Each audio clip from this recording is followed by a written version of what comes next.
اسرار احمد المعروف ابن صفی جو 1928 میں پیدا ہوئے اور 1980 میں انتقال کیا، وہ اردو میں سری ادب کے بے تاج بادشاہ کی حیثیت رکھتے ہیں۔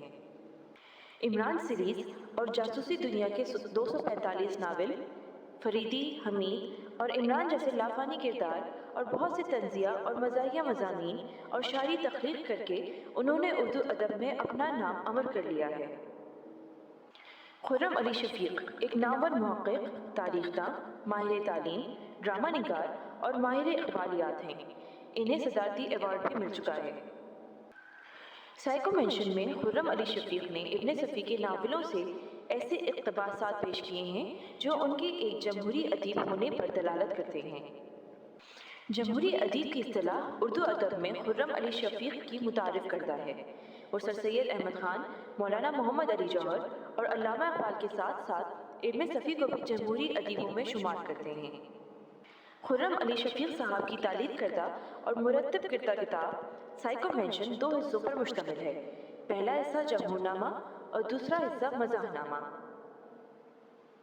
آج ہم آپ کے لیے اس کتاب سے چند ایسے اقتباسات پیش کر رہے ہیں جو آپ کو ابن صفی کے فلسفے کی جانب اور زندگی کے فلسفے کی جانب متوجہ کرتے ہیں۔ پاگلوں کی انجمن۔ شمس الدین خان نواب تو نہیں تھے لیکن کہلاتے ضرور تھے۔ عجیب بے چین طبیعت پائی تھی۔ آزادی کے بعد انہیں ایک بستی اپنے نام کی بسانے کی سوچی۔ پیسہ بے حساب تھا۔ بستی کی تعمیر شروع ہو گئی، پھر مکان کی فروخت ماہانہ اقساط کی بنیاد پر ہوئی۔ اس اعلان پر خلقت ٹوٹ پڑی تھی کہ قرض پر برائے نام سود لیا جائے گا۔ اتنی بھیڑ ہو گئی تھی کہ قرآن اندازی کا سہارا لینا پڑا تھا۔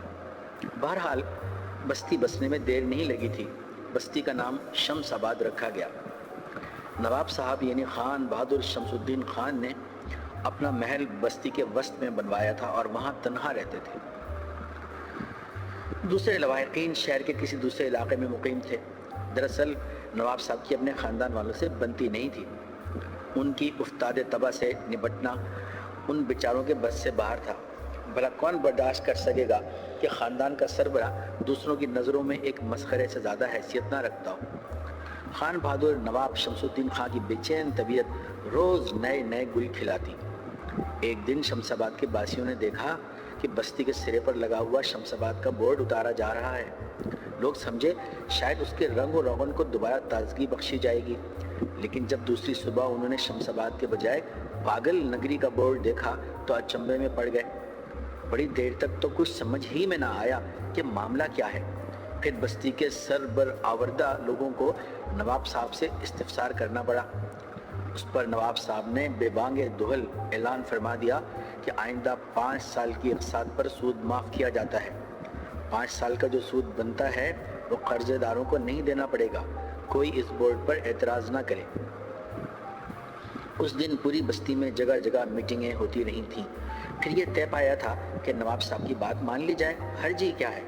پاگل نگری ہی صحیح، شمس آباد نے کتنے انڈے بچے دے دیے تھے۔ اس مرحلے سے گزر کر نواب صاحب نے پاگلوں کی انجمن کی بنیاد ڈالی۔ پوری بستی کے حسور اور سرفرے نوجوان ان کے ساتھ تھے۔ انجمن کی صدارت ایسی صورت میں قدرتی طور پر نواب صاحب کے ہی حصے میں آنی ہوئی۔ دستوری زبان میں ان کا عہدہ مہا پاگل کا عہدہ کہلایا۔ سیکریٹری باولا ٹھہرا۔ اتفاق سے موجودہ سیکریٹری کو صنفی اعتبار سے باولی کہنا پڑا کیونکہ یہ ایک سربھری لڑکی تھی۔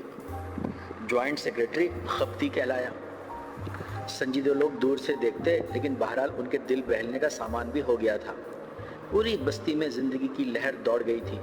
ایسا معلوم ہوتا تھا جیسے شجر و حجر تک بیک وقت جاگ پڑے ہوں۔ پاگلوں کی انجمن کے ممبروں میں تیزی سے اضافہ ہوتا چلا جا رہا تھا۔ آخر مقصد کیا ہے؟ لوگ ایک دوسرے سے پوچھتے لیکن ان کا شمار پاگلوں میں نہیں ہوتا تھا۔ اگر کسی پاگل سے مقصد دریافت کیا جاتا تو وہ زور سے قہقہ لگا کر پوچھتا مقصد کیا چیز ہے۔ پھر کسی سنجیدہ آدمی سے لفظ مقصد کی تشریح کرنے کا پاگل پن سرزد ہو جاتا تو اسے یہ ضرور سننا پڑتا کہ پیچھا چھوڑو ہم پاگلوں کا اے عقل مندو، اور ایک کنارے بیٹھ کر تم مقصد بچاؤ، ہم ناچیں گے۔ پھر اسے کتنا ہی سمجھانے کی کوشش کی جاتی کہ مقصد کسی ساز کا نام نہیں ہے، وہ باور کرنے پر تیار نہ ہوتا۔ پوری بستی میں ہر طرف وحشیانہ قہقہے گونجتے رہتے۔ انجمن کا دفتر نواب صاحب کے محل ہی کے ایک حصے میں قائم کیا گیا تھا جہاں ہر وقت پاگلوں کا ہجوم رہتا۔ نواب صاحب کی دھج بھی بدل چکی تھی۔ سن سفید آدمی تھے لیکن قوا مضبوط تھے۔ اگر وہ خضاب استعمال کرتے تو اپنی عمر کے آدھے ضرور لگتے، لیکن انہوں نے یہ ظاہر کرنے کی کبھی کوشش نہیں کی تھی کہ وہ معمر نہیں ہیں۔ اس وقت وہ دیکھنے کی چیز ہوتے جب کسی جلوس کی قیادت کر رہے ہوتے، ننگ دھڑنگ، جسم پر وہ صرف ایک لنگوٹی، بال بکھرے ہوئے اور داڑھی منتشر۔ حلق تو ویسے ہی لاؤڈ اسپیکر تھا۔ اس بڑھاپے میں بھی ایسی کڑک دار آواز تھی کہ بڑوں بڑوں کے دل دہل جاتے تھے۔ جلوس بستی کی گلیوں کے چکر کاٹتا ہوا پھر محل جا پہنچتا اور حال میں تقریریں ہونے لگتی۔ یہ سب سے زیادہ دلچسپ منظر ہوتا۔ مقرر تقریر کر رہا ہے، کچھ لوگ ساز بجا رہے ہیں، کچھ ناچ رہے ہیں اور کچھ مقرر کی طرف متوجہ ہیں۔ کچھ لڑکیاں ناچنے والوں کے ساتھ ہیں اور کچھ بیٹھی ایک دوسرے کے سروں سے جوئیں نکال رہی ہیں۔ غرض یہ کہ کسی کو بھی اس کی پرواہ نہ ہوتی کہ دوسرا کیا کر رہا ہے۔ ادھر تقریریں کچھ اس قسم کی ہوتی: آگہی دامے شنیدن، جس قدر چاہے بچھائے، مدعا عنقا ہے اپنے عالم تقریر کا۔ شور و غل کے درمیان کبھی کبھی مقرر کی آواز بھی صاف سنی جاتی، لیکن یہ اسی صورت میں ممکن ہوتا جب مقرر خود نواب صاحب ہوتے۔ ان کی پاٹ دار آواز سب پر بھاری ہوتی اور کچھ اس قسم کی باتیں سنی جاتی: پاگلو، کیا تم نے کبھی اس پر بھی غور کیا ہے کہ جارحیت پسند پاگلوں کے لیے عمارتیں مہیا کی جاتی ہیں، طبی امداد بہم پہنچائی جاتی ہے، ان کے لیے اصول و ضوابط بنائے جاتے ہیں، لیکن بے ضرر پاگلوں کا کوئی پرسان حال نہیں؟ نہ ہوگا ہمارے ٹھینگے سے، متعدد آوازیں۔ تو پھر میرے بھی ٹھینگے سے، نواب صاحب کہتے اور ڈائس پر ناچنا شروع کر دیتے۔ اس پر اتنا شور ہوتا کہ لمبے چوڑے ہال کی دیواریں لرزنے لگتیں۔ یہ تو پاگل نگری کے اندرونی معاملات تھے۔ پورے شہر میں اس سے متعلق چہمی گوئیاں ہو رہی تھیں۔ اخباری رپورٹر دن بھر بستی میں گھومتے دیکھے جاتے، لیکن اس سلسلے میں سب سے زیادہ متحیر علاقے کا تھانے دار تھا، کیونکہ ابھی تک بستی والوں نے اس ہنگامہ پروری کی شکایت تھانے میں نہیں پہنچائی تھی۔ آخر ایک دن وہ خود ہی پوچھ گچھ کے لیے اس طرف جا نکلا۔ کسی کو بھی نواب شمس الدین سے کوئی شکایت نہیں تھی۔ اسے کچھ اس قسم کا جواب بستی کے سربر آوردہ لوگوں سے ملا: جناب، ہمیں کوئی شکایت نہیں ہے۔ اکثر ہمیں اپنے نالائق لڑکوں لڑکیوں کو شہر میں جا کر تلاش کرنا پڑتا تھا، اب جس وقت چاہیں نواب صاحب کے محل سے انہیں پکڑ لائیں۔ بستی میں امن ہو گیا ہے، سارا شور شرابہ نواب صاحب کے محل الشمسی تک محدود رہتا ہے۔ جب ان کا کوئی جلوس نکلتا ہے تو بستی والے بھی محظوظ ہو لیتے ہیں۔ انقلاب۔ ڈائننگ ہال میں ہلکی موسیقی گونج رہی تھی۔ مشرقی انداز لیے ہوئے مغربی دھنیں ان دنوں خاصی مقبول تھیں۔ اکثر لوگوں کے پاؤں تال دینے لگے۔ فریدی بہت دنوں بعد نیاگرا آیا تھا۔ آمد کسی خاص مقصد کے تحت نہیں ہوئی تھی، محض معمولی تبدیلی کی غرض سے چلا آیا تھا۔ ویسے اگر اتفاقاً ادھر سے گزر نہ ہوتا تو شاید اس تبدیلی کی خواہش ہی پیدا نہ ہوتی، کیونکہ وہ ایسی جگہوں کا رخ ضرورتاً ہی کرتا تھا۔ اس کے اپنے نظریے کے مطابق تبدیلی کے لیے نقل مکانی ضروری نہیں تھی۔ وہ اپنے کمرے میں بیٹھے بیٹھے ہی تبدیلی کی اس خواہش کو پورا کر سکتا تھا۔ اس کے خیال کے مطابق کسی مصروفیت کو ترک کر کے دوسرا شغل اختیار کر لینا ہی حصول مقصد کے لیے کافی ہونا چاہیے۔ نیاگرا میں داخل ہوتے ہی سب سے پہلے اس کی ایک ڈائریکٹر ہی سے مٹ بھیڑ ہوئی۔ دونوں کے درمیان شناسائی ہی تھی۔ وہ اس کے استقبال کے لیے رکا۔ ہوٹل کے ڈائریکٹر نے ہیڈ ویٹر کو طلب کر کے چائے کے لیے کہا۔ فریدی نے خاموشی اختیار کر لی۔ شکار کا موضوع ختم ہو گیا تھا۔ فن کی دلدادگی کا پہلے ہی زیادہ مظاہرہ نہیں کیا تھا۔ وہ اچھی طرح جانتا تھا کہ اب یہ شخص جرائم کی بڑھتی ہوئی تعداد کے بارے میں گفتگو شروع کرنے ہی والا ہے۔ چائے کے آنے سے قبل ہی ڈائریکٹر نے سوال کھینچ مارا تھا: کرنل صاحب، آخر یہ جرائم اتنے کیوں بڑھ گئے ہیں؟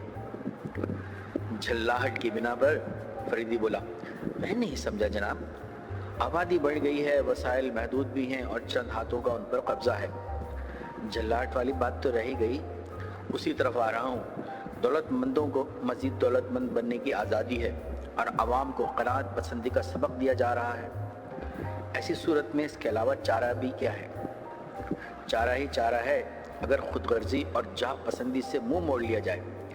ایک نئے انداز کی سرمایہ داری کی بنیاد ڈالنے کے بجائے خلوص نیت سے وہی کیا جائے جو کہا جاتا رہا ہے تو عوام کی جھلاٹ رفع ہو جائے گی۔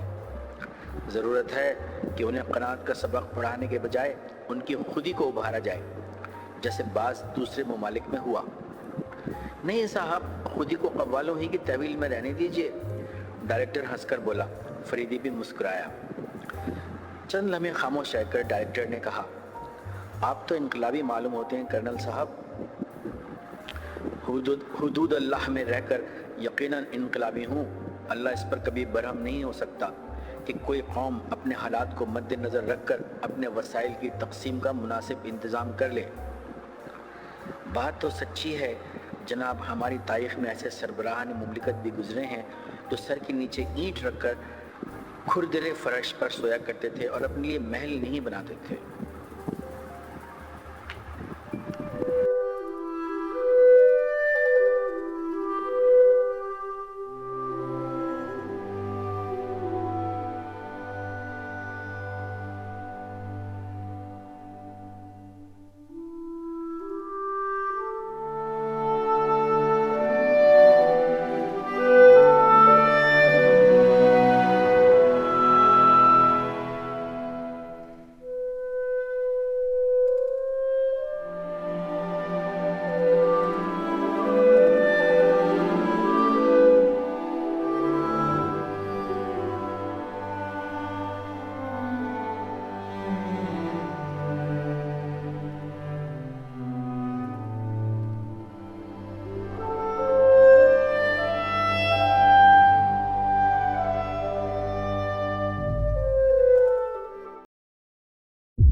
اب ہم نومبر کے آخر میں آ چکے ہیں، سردی اتنی زیادہ ہے نہیں کراچی میں، لیکن خواتین جو ہے ان کے گولے خریدنے آپ کے پاس آ رہی ہیں۔ ایک بالغ شخص جو ہے وہ اپنا وہ بنانا چاہے سویٹر، تو کتنے گولوں کی ضرورت ہوتی ہے اس کی؟ 4 گولوں کی ضرورت ہوتی ہے۔ ایسے تقریباً 4 100 روپے ہوتا ہے۔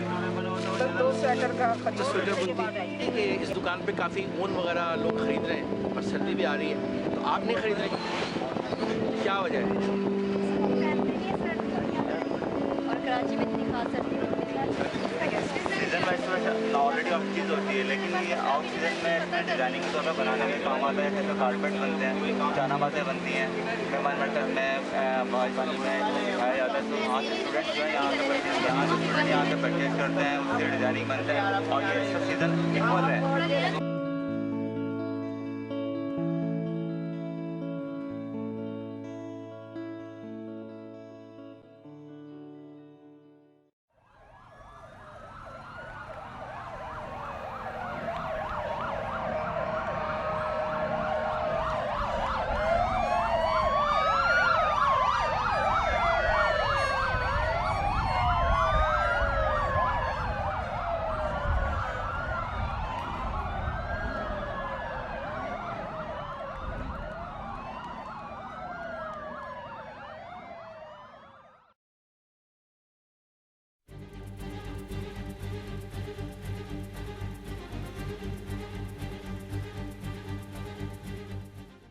جستجو ٹیلی ویژن زندگی کے تمام رنگ ہر راہ گزر سے آگے، جستجو T V, all colours of life, beyond all dimensions, ہے جستجو کے خوب سے ہے خوب تر کہاں، اب دیکھیے ٹھہرتی ہے جا کر نظر کہاں۔